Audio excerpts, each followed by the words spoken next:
Tak ingin terjadi hal buruk yang dialami korban, LBH Raka menempatkan korban dan ibunya ke rumah aman.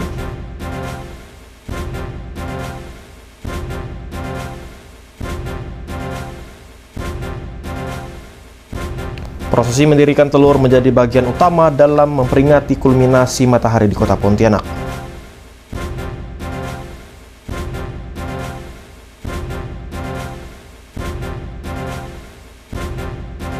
Presiden Republik Indonesia Joko Widodo melakukan kunjungan kerja di Kalimantan Barat, salah satunya meninjau pasar tradisional di kota Pontianak.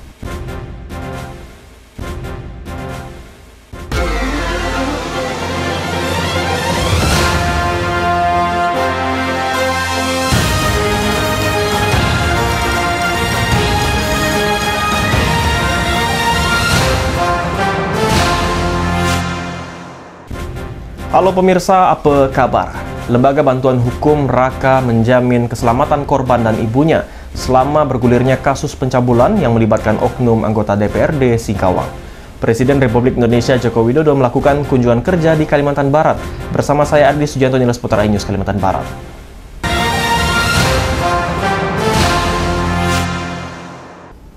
Kita informasi yang pertama, pemirsa. HA, oknum DPRD Kota Singkawang yang ditetapkan sebagai tersangka pencabulan anak di bawah umur, hingga kini belum ditahan.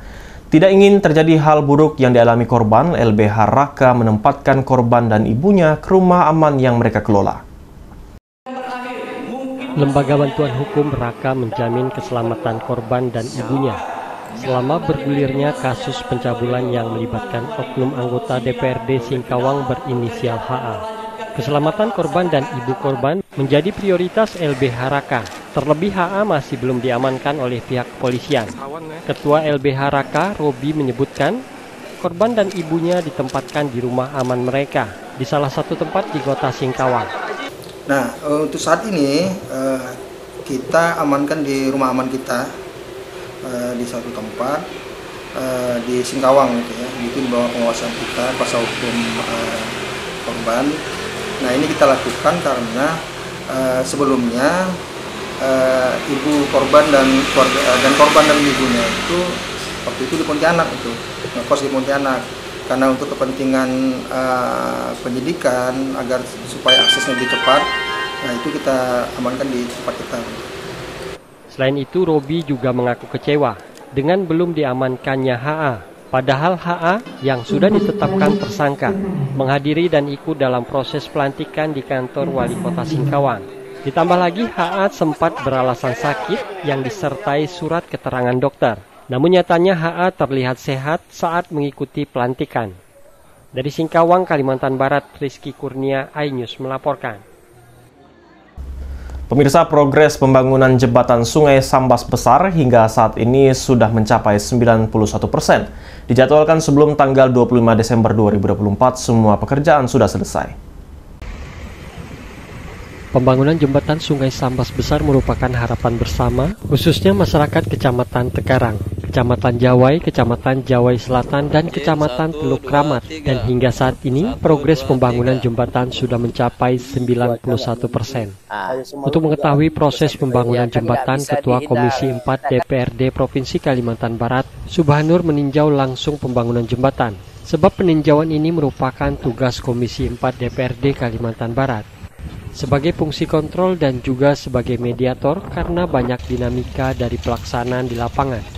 Selesainya jembatan Sungai Sambas Besar ini merupakan suatu berkah lah ke depannya, khususnya daerah-daerah Jawai, Tekarang, dan Jawai Selatan serta Teluk Kramat.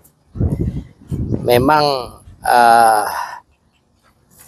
kami menjalankan fungsi kami, yaitu sebagai fungsi kontrol di Komisi 4 dan juga sebagai mediator lah. Banyak dinamika yang kita lalui, bekerja sama juga dengan DPR RI, Komisi 5. Saya berapa kali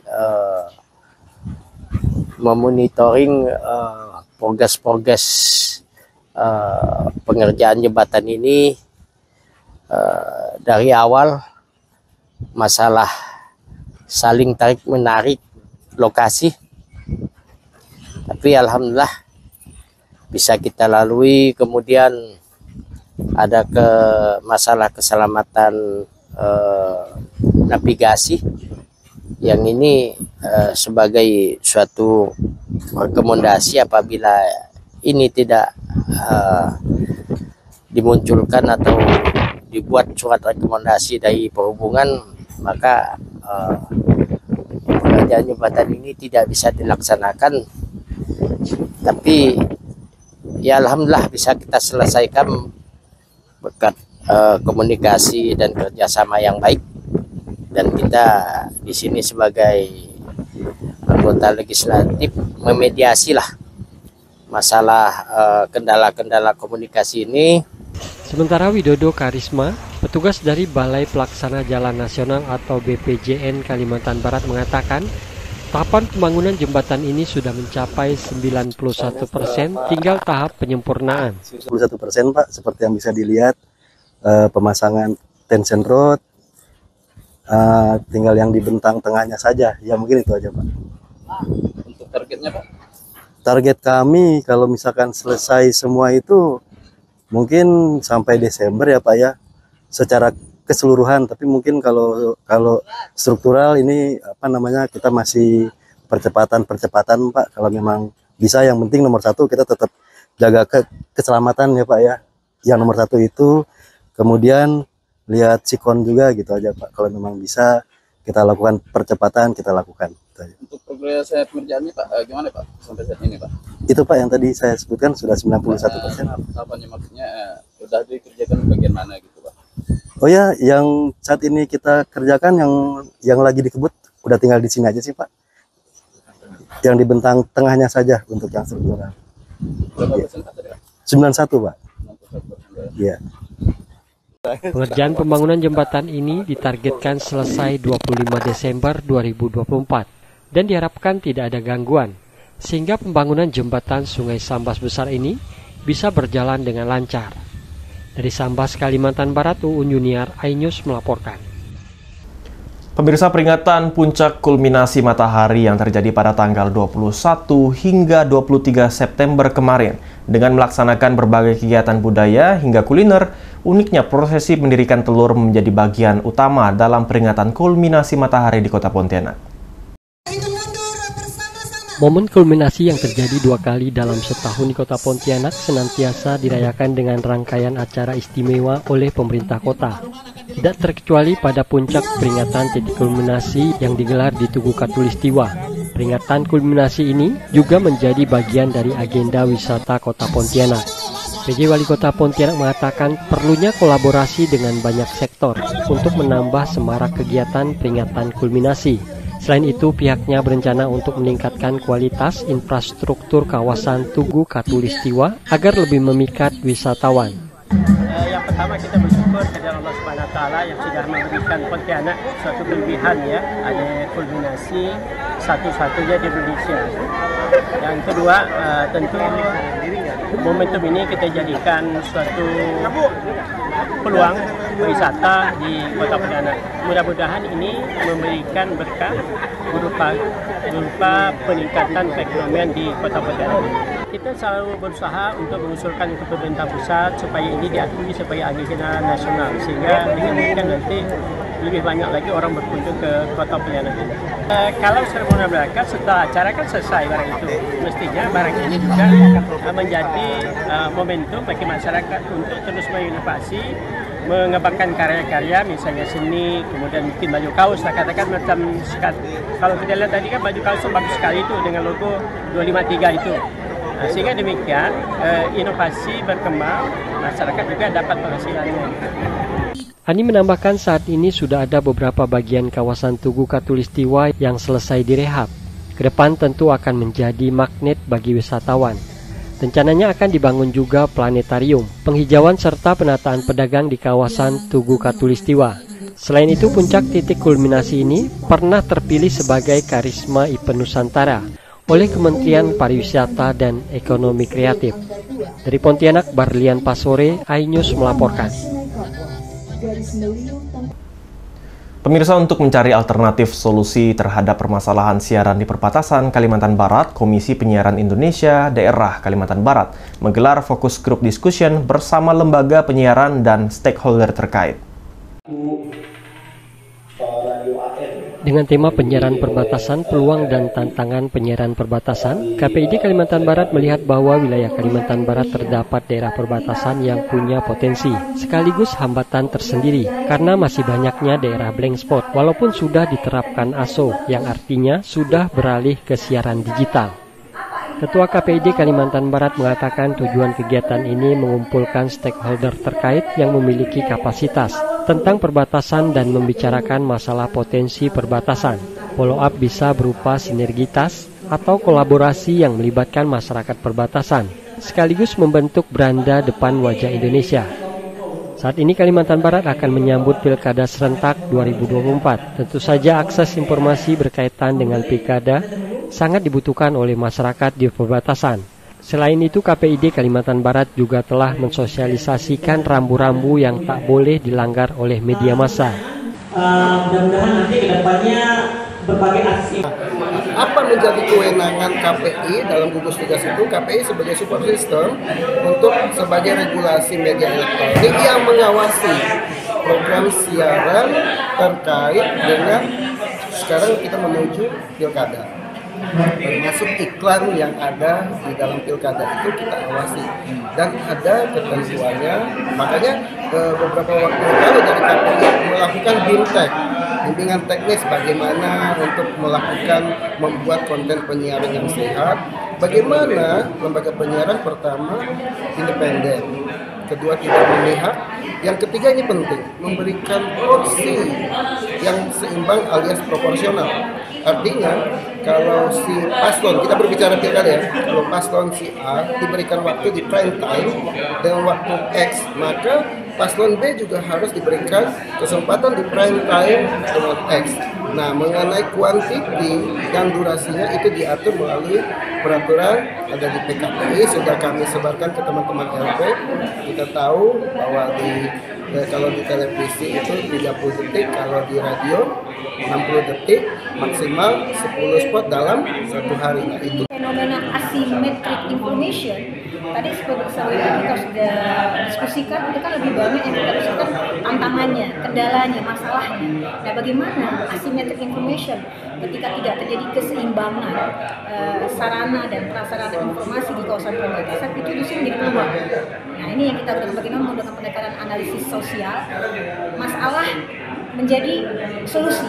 Jadi kalau ketika terjadi asimetrik informasi di daerah perbatasan itu, ketika masyarakat lebih banyak menyerap informasi dari negara tetangga, ya, atau dalam kata lain lebih banyak mendapatkan ya, siaran-siaran yang menjadi nuansa atau warna hidup mereka, tapi di mana itu semua membuat mereka itu menjadi punya semangat guyup yang kuat, punya semangat berbagi yang kuat, punya semangat kejujuran yang kuat. Karena sesungguhnya kejujuran, semangat berbagi, semangat mengabdi itu bukan diajarkan, tapi dihidupkan, digerakkan. Emma menjelaskan bagaimana asimetri informasi ketika tidak terjadi keseimbangan dari sarana dan prasarana informasi di kawasan perbatasan. Justru bisa menjadi peluang ketika masyarakat banyak menyerap informasi dari negara tetangga atau siaran bernuansa menjadi warna hidup mereka. Itu bisa menjadi semangat hidup yang kuat, punya semangat berbagi yang kuat, serta punya semangat kejujuran yang kuat, sehingga dapat menumbuhkan semangat cinta tanah air. Dari Pontianak, Barlian Pasore, iNews melaporkan. Kunjungan Presiden Republik Indonesia Joko Widodo di Kalimantan Barat. Informasi untuk Anda setelah bersama.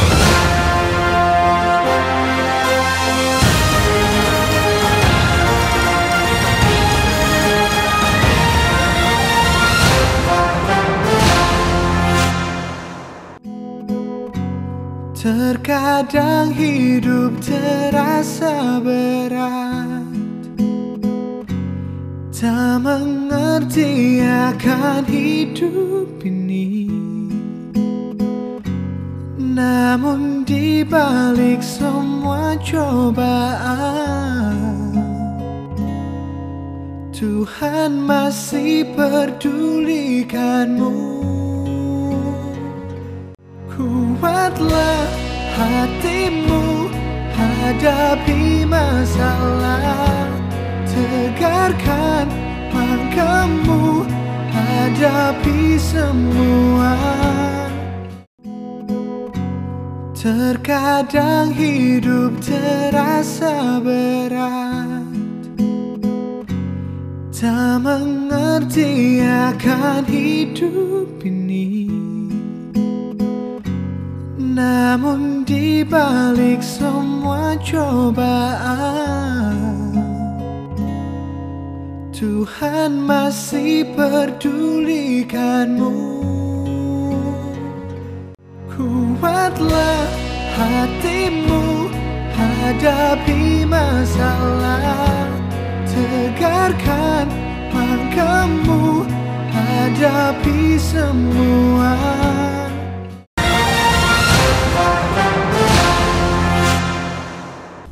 Pemirsa, usai melaksanakan pencabutan nomor urut paslon, kedua pasangan calon wali kota dan wakil wali kota Pontianak, Edi Bahasan, Mulyadi Hartati, menyampaikan visi dan misi mereka membangun kota Pontianak. Kegiatan ditutup dengan penandatanganan deklarasi damai. Penyampaian visi dan misi pasangan calon wali kota dan wakil wali kota Pontianak disampaikan oleh kedua pasangan calon di hadapan para pendukung, KPU Kota Pontianak, serta stakeholder terkait. Dalam penyampaian visi dan misi, pasangan Edi Bahasan menekankan tentang pemilu damai dan santun, serta capaian pembangunan yang telah mereka lakukan selama menjabat menjadi wali kota dan wakil wali kota Pontianak.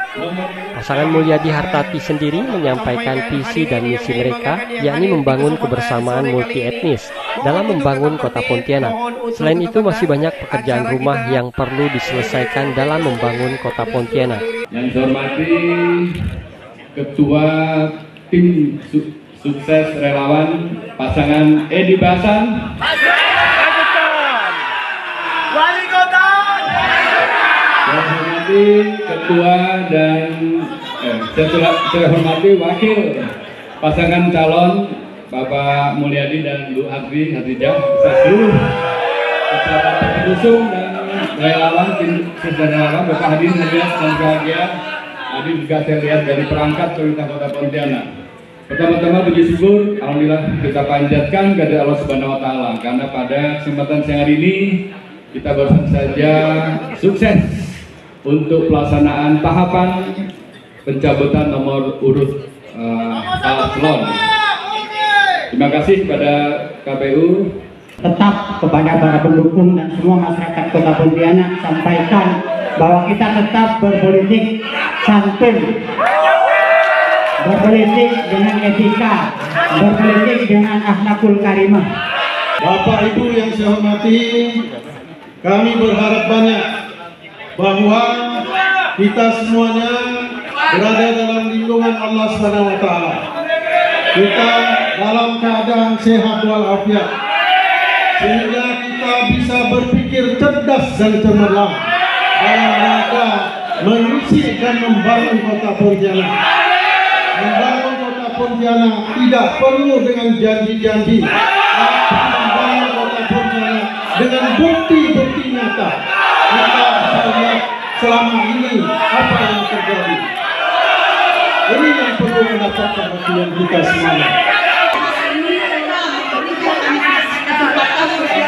Nomor dan telah diselesaikan. Kami bersyukur dan terima kasih. Semua ini juga berkat support dari kawan-kawan kami dari pihak multi. Kehadiran kami sebagai pasangan multi, Mulyadi Hati, kami adalah multi etnis tanpa kecuali. Kami multi agama, kami hadir membawa satu perubahan dan perbaikan. Usai penyampaian visi dan misi, acara ditutup dengan penandatanganan pemilu damai yang dilakukan oleh KPU, pasangan calon dan stakeholder terkait, dan berharap seluruh peserta dan pasangan calon dapat menjaga Kamtibmas sehingga pemilu dapat berjalan aman dan damai. Dari Pontianak, Barlian Pasore, iNews melaporkan. Pemirsa, Presiden Republik Indonesia Joko Widodo melakukan kunjungan kerja di Kalimantan Barat. Jokowi meninjau Pasar Mawar yang merupakan salah satu pasar tradisional yang ada di Kota Pontianak, Kalimantan Barat. Kunjungan ke Pasar Mawar Pontianak, Presiden Jokowi menjelaskan bahwa untuk harga sembako di Pasar Mawar, harganya masih stabil, seperti harga bawang putih dan bawang merah. Untuk perbandingan harga yang ada, harganya hampir sama dengan pasar-pasar tradisional yang ada di Pulau Jawa. Presiden Jokowi juga menjelaskan bahwa untuk pasokan harga bahan pokok untuk di Indonesia sendiri, saat ini masih akan diatur pasokannya. Pasokan selalu ada, distribusi dan transportasinya tidak terlambat, semuanya baik-baik saja. Dalam hal ini, PJ Wali Kota Pontianak juga menekankan pentingnya kolaborasi antara pemerintah dan masyarakat dalam mensukseskan program-program yang telah direncanakan, agar harga bahan pokok di Kota Pontianak tetap stabil. Ngecek di Pasar Mawar di Pontianak untuk harga saya kira baik, stabil, dan justru ada barang-barang yang turun. Hanya kayak bawang merah yang biasanya di atas 30, tapi udah turun jadi 26.000, bawang putih juga 34.000, saya kira harganya baik. Cabai rawit 60.000 saya kira. Dibandingkan pasar-pasar lain di Jawa, saya kira hampir sama, hampir mirip. Untuk menjaga stabilitas harga seperti apa Pak ya dari pemerintah pusat Pak? Ya, kita akan mengatur pasokannya aja. Pasokan selalu ada, distribusi nggak terhambat, transportasi nggak terhambat, saya kira semuanya akan baik. Semuanya akan baik. Pak tadi sempat pamit dengan masyarakat Pak, ini apakah untuk sebagai pamitan juga kepada masyarakat Pak? Ya, kan penting lah, datang dengan muka, purna tugas juga dengan pamit dan minta maaf. Ya. Dari Pontianak, Kalimantan Barat, Faisal Abu Bakar, iNews melaporkan. Pemirsa, Stasiun Pengawasan Sumber Daya Kelautan dan Perikanan Pontianak melepas liarkan puluhan ekor tukik atau bayi penyu ke laut. Bayi penyu yang dilepaskan ini merupakan hasil penangkaran dari Pokmaswas Kambau Borneo, Kabupaten Sambas. Beginilah momen saat 30 ekor tukik berlarian menuju laut saat dilepaskan di pesisir pantai Tanjung Api, Kabupaten Sambas.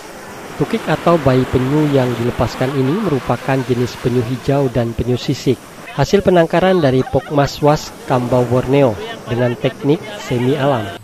Pelepasan tukik ini dilakukan oleh Stasiun Pengawasan Sumber Daya Kelautan dan Perikanan Pontianak bersama Pokmaswas Kambau Borneo dalam rangka melestarikan alam. Itu mungkin bro, nanti kita akan melepaskan ini sebanyak 30 ekor kerjasama Stasiun PSDKP Pontianak dengan Pokmaswas Kambau Borneo. Mudah-mudahan ke depan Pokmaswas Kambau Borneo tetap konsisten, tetap semangat untuk menjaga kelestarian sumber daya alam, kelestarian sumber daya ikan terutama penyu.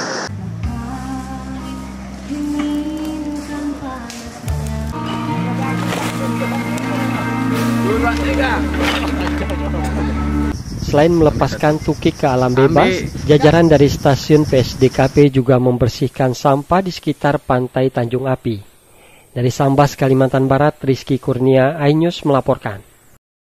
Pemirsa, informasi tadi sekaligus menutup perjumpaan kita pada hari ini. Saya Ardi Sujanto beserta seluruh tim redaksi yang bertugas pamit undur diri. Selamat beraktivitas dan sampai jumpa.